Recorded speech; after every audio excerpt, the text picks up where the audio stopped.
আমার সুপ্রিয় শ্রোতা বন্ধুদের শ্রদ্ধাপূর্ণ ভালোবাসা ও প্রণাম জানিয়ে আমার আজকের গল্প পাঠ শুরু করছি। আজকের গল্প কথা দিলাম, কলমে সরজিৎ ঘোষ। ডিউটি থেকে ফিরেই কোনো রকমে একটু ফ্রেশ হয়েই রান্নাঘরে ঢুকে তনয়া দেখছে সৌনক খুন্তি হাতে মাংস কষতে শুরু করে দিয়েছে। তনয়া জানতো না সৌনক অফিস থেকে সেদিন তাড়াতাড়ি ফিরেছে বলে। ওদিকে আবার নন্দিতা অর্থাৎ তনয়ার শাশুড়ি তখন মটরশুঁটি ছাড়িয়ে রেখে ময়দা মাখতে ব্যস্ত। এমন দৃশ্য দেখে তনয়া যেন অপ্রস্তুত হয়ে পড়ল। সকালে অফিস বের হবার আগে নিজে মুখেই বলে গিয়েছিল, রাতের রান্নাটা আমিই করব। মেনুতে থাকবে মটরশুঁটির কচুরি আর মটন কষা। দিলীপ শুনে অবশ্য বলেছিল, তাহলে বৌমার হাতের গুণাগুণ পরখ করার একটা সুযোগ তাহলে আজ মিলবে। দিলীপ অর্থাৎ তনয়ার শ্বশুরমশাই। তনয়া বিয়ে করে এ বাড়িতে এসেছে সবে 15 দিন হয়েছে। তখন রান্নাঘরে ঢোকার সুযোগ তখনও হয়নি। হবেটাই বা কী করে?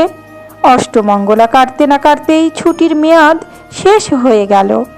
অফিস জয়েন করতেই হলো। বাড়ি থেকে অফিসের দূরত্ব বেশ অনেকটা। ট্রেনে 1 ঘন্টার জার্নি। ট্রেন থেকে নেমে আবার অটো, সেখানেও লাগে 20 মিনিট। শীতের সকালে নাস্তা নাবুদ অবস্থা একেবারে। বিয়ের আগে বাপের বাড়ি থেকে অফিস করত, সময় লাগতো তখন 20 মিনিট। সেটা বেড়ে দাঁড়িয়েছিল 1.5 ঘন্টার বেশি।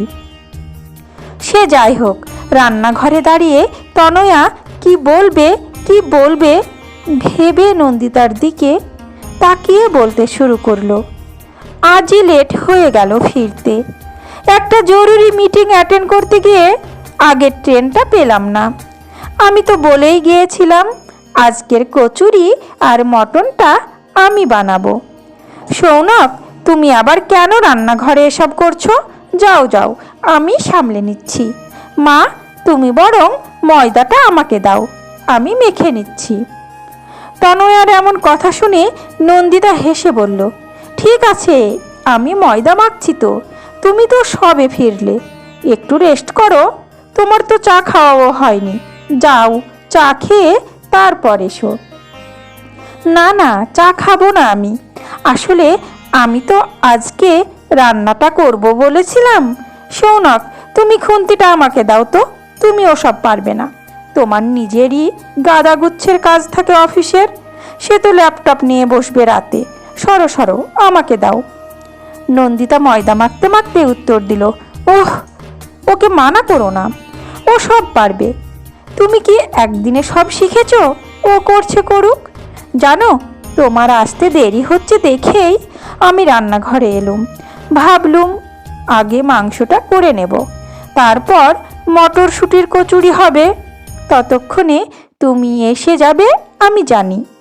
আমি রান্নাঘরে ঢুকে মাংসের জন্য মশলাটা রেডি করছি, তখন সৌনক এসে বলল, আমাকে দাও, আমি বরং আজ মাংসটা রান্না করি। কথাটা বলেই সৌনকের দিকে তাকিয়েই ফিক করে হেসে ফেলল নন্দিতা। এদিকে সৌনক মাংস কষতে কষতে তনয়ার দিকে তাকিয়ে ইশারা করে বলল, তুমি যাও, আমি তো করছি। তনয়া মানতে রাজি নয়। তনয়াও ইশারা করে খুন্তিটা নিতে চাইলে তনয়ার দিকে চোখ চলে যায় নন্দিতার। নন্দিতা বলে, এই একদমই না, ও করছে করুক। ওর অফিসের কাজ ও পরে করবে। 1 ঘন্টা রান্না করে কাটালে মহাভারত অশুদ্ধ হয়ে যাবে না। তনয়া বলল, তাহলে আমি এখানেই থাকি। ঘরে ঢুকে সেই তো বসেই থাকবো। এখানেই বসি বরং। তোমরা যখন আমাকে কিছুই করতে দিচ্ছ না, তাহলে আর কি করা যাবে? সাইডে রাখা মাঝারি সাইজের টুলটা টেনে নিয়ে তাতে বসে পড়ে তনয়া বলল, এই বসলাম, হেল্পার হিসেবে আমি আছি। মা, তুমিও বলবে তোমার কোনো হেল্প লাগলে। আগে ময়দাটা মাখা হোক, তারপর দেখছি। রান্নাঘরে তখন মাংস কষার গন্ধে মমা করছে। তনয়া বলল, ভালোই তো গন্ধ উঠেছে। সৌনক বলল, এক পিস কষা দেব নাকি, টেস্ট করে দেখবে? নন্দিতা হেসে বলল, জিজ্ঞেস করছিস কেন, বাটিতে করে এক পিস দে, টেস্ট করে দেখুক তুই কেমন রাঁধুনি। একটা বাটিতে এক পিস মাংস আর একটু গ্রেভি দিতেই তনয়া আপত্তি জানিয়ে বলল, এ মা, না না, আমি খাবো না। আগে বরং তুমি খাও। যে কোনো রান্নার জিনিস আগে বাড়ির ছেলেরাই খায়। তুমি ওখান থেকে সরে এসো, আমি ততক্ষণ সামলাচ্ছি, তুমি খেয়ে দেখো আগে। তনয়ার এমন কথায় নন্দিতা ধমক দিয়ে উঠল, কি বললে তুমি? আর কোথা থেকে এসব কুসংস্কার শিখেছ? নাও বাটিটা ধরো, আমি বলছি যখন তুমিই আগে টেস্ট করবে। আত্মা সবার সমান, ছেলে মেয়ে বলে আলাদা কিছু নেই। ধরো ধরো, বেশি কথা বলো না আর। তনয়া তখন ইতস্তত করছে, আরে ধরো, মা ঠিকই বলেছে, ছেলে মেয়ের এই বিভাজন করছই বা কেন? খেয়ে বলো নুন ঝাল ঠিক আছে কিনা। তনয়া মাংসের বাটিটা হাতে ধরতেই সৌনক বলল, খুব গরম, সাবধানে খাও। এক অদ্ভুত ভালো লাগার ঝিলিক খেলে গেল তনয়ার মধ্যে। ঠিক সেই সময়েই ক্লাব থেকে ফিরে দিলীপ এসে উঁকি মারে রান্নাঘরে। সন্ধ্যের দিকে কিছুটা সময় দিলীপের পাড়ার ক্লাবেই কাটে। তার কারণ ক্যারাম, বিশাল নেশা ক্যারাম খেলার। রিটায়ার করার পর থেকে এমন কোনো দিন নেই যে দিলীপ ক্যারাম খেলতে ক্লাবে যায়নি। রান্নাঘরে ঢুকে দিলীপ তখন অবাক চোখে তাকিয়ে আছে। দিলীপ দেখছে সৌনক মাংস রান্না করছে, নন্দিতা গোল গোল করে ময়দার লেচি পাকাচ্ছে, আর পায়ের ওপর পা তুলে তনয়া মাংস খাচ্ছে। সকলের মুখের দিকে একবার করে তাকিয়ে নিয়ে বলে উঠল, এসব কি দেখছি আমি? পৃথিবীর সবচেয়ে বিরল দৃশ্য তো। রান্নাঘরের যে বুঝতো না সেই ছেলে খুন্তি ধরেছে। বিয়ের পর তো তোমার ছেলে পুরো চেঞ্জ, নন্দিতা। হ্যাঁ রে, তুই তো কখনো রান্নাঘরে ঢুকেছিস বলে মনে হয় না। তবে কি এমন হলো তুই হঠাৎ রান্নাঘরে? দিলীপের এমন কথায় তনয়া বলল, দেখো না বাবা, আমি বললাম আমি করছি, কিছুতে আমাকে দিল না। ওদিকে মাও বলল তুমি রেস্ট করো। দিলীপ নন্দিতার দিকে তাকিয়ে জিজ্ঞেস করলো, তাহলে পুরো ক্রেডিটটা বৌমাকেই দিতে হয়? মা এতগুলো বছর ধরে যেটা পারেনি সেটা বৌমা সম্ভব করে দিয়েছে। যাক যাক, ব্যাপারটা বেশ ভালো। দিলীপের এমন কথায় যে বিদ্রুপ লুকিয়ে আছে সেটা একদিকে যেমন তনয়া বুঝতে পারে, তেমনি অন্যদিকে বুঝেছে নন্দিতাও। তনয়ার হাসি খুশি মুখটা নিমেষে যেন মিলিয়ে গেল। দিলীপের এই কথাগুলো মোটেই যে শোভনীয় নয় সেটা অনুভব করে নন্দিতা উঠে এসে দিলীপের সামনে দাঁড়ায়। জবাব না দিলে যে হয় না সেটা এতদিনে নন্দিতা বুঝে গেছে। দিলীপের দিকে এক ঝলক তাকিয়ে নিয়ে তনয়াকে জিজ্ঞেস করে, বৌমা, মাংস কি ভালো হয়নি? ব্যাপারটা সামলানোর জন্য নিজেকে লুকোতে গিয়ে তনয়া বলে, দারুণ হয়েছে মা। তাহলে আর এক পিস খাও, কষা মাংস তো খেতে ভালোই লাগবে। তনয়া কিছু বলার আগেই মাংসের হাঁড়ি থেকে নিজেই এক পিস মাংস তুলে তনয়াকে বাটিতে দিয়ে বলল, খুব গরম কিন্তু। তারপর দিলীপের দিকে তাকিয়ে নন্দিতা বলে উঠল, কি যেন জিজ্ঞেস করছিলে? ছেলে খুন্তি ধরার পিছনে ক্রেডিটটা কার? শোনো তাহলে, পুরো ক্রেডিটটাই আমার। আমি শিখিয়েছি ছেলেকে সংসারের কোনো কাজ ছেলে বা মেয়ে বলে কিছু হয় না। যখন যেটা প্রয়োজন হবে তখন সে কাজটা করতে হবে। এই যে আজ রান্নাঘরে ঢুকে দুম করে কয়েকটা কথা বলে দিলে, তা তুমি এর আগে কখনো রান্নাঘরে উকি মেরেছ? কখনো জানতে চেয়েছো রান্নাটা আমিই করেছি নাকি অন্য কেউ? অফিস করেছো, বাড়ি ফিরে ক্লাবে গেছো, রাতে খেয়ে ঘুমিয়েছো, তোমার রুটিন এটাই, এখনো সেটাই বজায় রাখছো। না, তুমি আমাকে কখনো কোনো কাজে হেল্প করেছো না, কোনো দিন রান্না করে খাইয়েছো। তবে আমি কিন্তু ছেলেকে শিখিয়েছি বাড়ির কাজ করতে। কেন জানো? যাতে ওর জীবনটা ভবিষ্যতে সুন্দর হয়। ওর যে জীবনসঙ্গিনী হবে সে যেন আমার মতো মনে দুঃখ নিয়ে জীবন না কাটায়। আর ওর খুন্তি ধরার কথা বলছো? তুমি হয়তো জানোই না, বছর চারেক তো মাংস রান্নাটা সৌনকই করেছে। এটা আর নতুন কি? তুমি আমাকে হেল্প করনি বলে আমার খারাপ লাগতো। একটা চাপা কষ্ট কোথাও না কোথাও লুকিয়েই ছিল। তবে আজ আর কোনো কষ্ট নেই। আমি সুবিধা পাইনি ঠিকই, আমার শিক্ষার সুফল আর একটা মেয়ে তো পাবে, এটা ভেবেই ভালো লাগছে। তাই আজ আমি জিতে গেছি।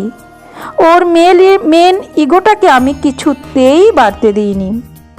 জানো, চাকরি করাটাও যেমন একটা বড় কাজ, সংসারের কাজকর্ম করাটাও একটা বড় কাজ। এই দুটো জায়গাকেই সম্মান করা উচিত। এটা আমি শিখিয়ে দিয়েছি। নন্দিতার এমন কথায় দিলীপ নির্বাক হয়ে যায়। এর আগে কখনো এতটা মুখ খোলেনি নন্দিতা, আজ খুলেছে। নন্দিতা পেরেছে ছেলেকে সঠিক শিক্ষা দিতে। এদিকে কথাগুলো শুনতে শুনতে তনয়ার চোখ দুটো কখন জলে ভরে গেছে বুঝতেই পারেনি।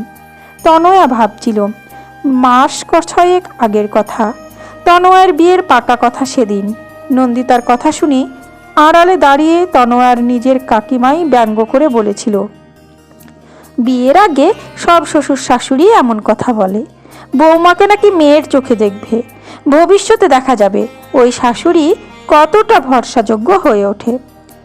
আসলে ঘটনাটা ঘটল তনয়ার বাবা সীতেশবাবু যখন জিজ্ঞেস করেছিল, দিলীপবাবু আপনাদের দাবি দাওয়া কি আছে যদি বলেন, মানে মেয়ের বিয়েতে আমাকে কি কি দিতে হবে। দাবি দেওয়ার কথা শুনে নন্দিতা হেসে ফেলে। হাসতে হাসতেই বলল, দাবি আবার কি? দাবি তো করবেন আপনারা, বলুন আপনার দাবি কি আছে। নন্দিতার এমন কথায় সীতেশ একটু যেন ভড়কে যায়। আমার দাবি মানে? কন্যাপক্ষের দাবি হয় নাকি আবার? বাহ রে, আপনার আদরের একমাত্র কন্যা আমাদেরকে দিচ্ছেন, হিসেব মতো দাবি তো আপনারই থাকা উচিত।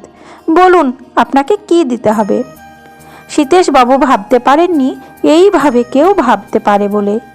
আজকাল মেয়ের বিয়ে দিতে গিয়ে পাত্রপক্ষ যেভাবে ভদ্র ভাষার উপহার চেয়ে বসে, সেখানে নন্দিতার কণ্ঠে অন্য সুর।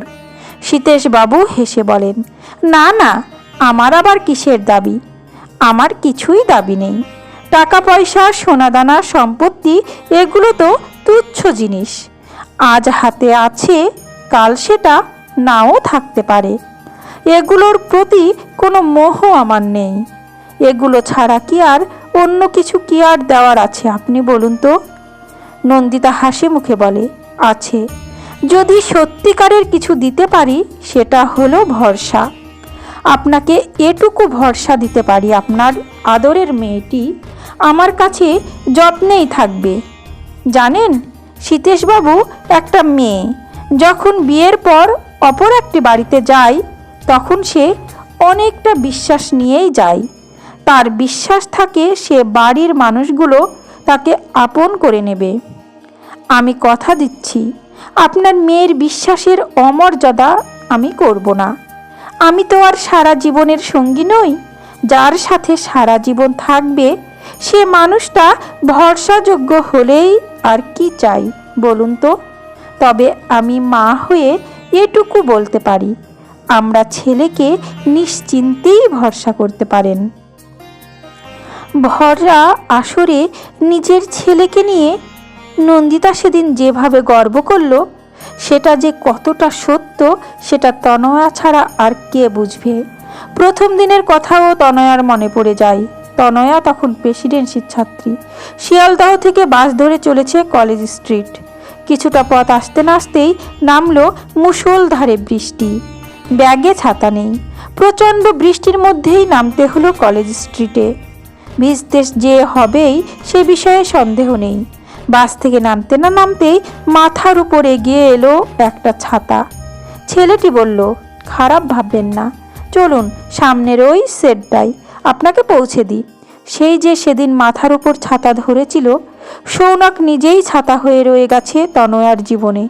সত্যি তো, ভরসা করার মতো একটা মানুষ সৌনক।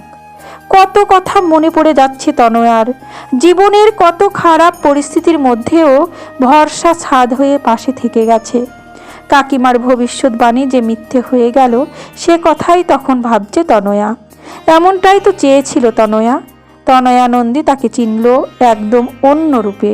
নন্দিতার মুখের কথা আর মনের কথা যে আলাদা নয়, সেটাও অনুভব করে। শাশুড়ি সম্পর্কে প্রথাগত ধারণা থেকে বেরিয়ে এসে তনয়া নন্দিতার জন্য মনের ভিতর সঞ্চয় করেছিল এক রাস শ্রদ্ধা। সেটা বিয়ের 15 দিনের মধ্যেই। আজ তনয়ার বিয়ের 15 বছর। সেই ঘটনার পর থেকে 15 বছরে একটা দিনও মনে হয়নি তনয়া শ্বশুর বাড়িতে এসেছে। এ যেন তার নিজের বাড়ি। স্বামী, সন্তান, শ্বশুর শাশুড়িকে নিয়ে তনয়ার সুখের সংসার। আসলে পরিবেশ পরিস্থিতি কত কি বদলে দেয়, তবে সীতেশ বাবুকে দেওয়া নন্দিতার কথা কোনো রকম বদল হয়নি। যেমনটি বলেছিল ঠিক তেমনটি চলছে সব কিছু। তবে হ্যাঁ, তনয়া বাড়িতে বউ হয়ে আসার পর থেকে দিলীপও নিজেকে শুধরে নিয়েছিল, ঠিক যেমনটি নন্দিতা চেয়েছিল তেমনটি। সমাপ্ত। কলমে সরজিৎ ঘোষ, কণ্ঠে আমি রোজি।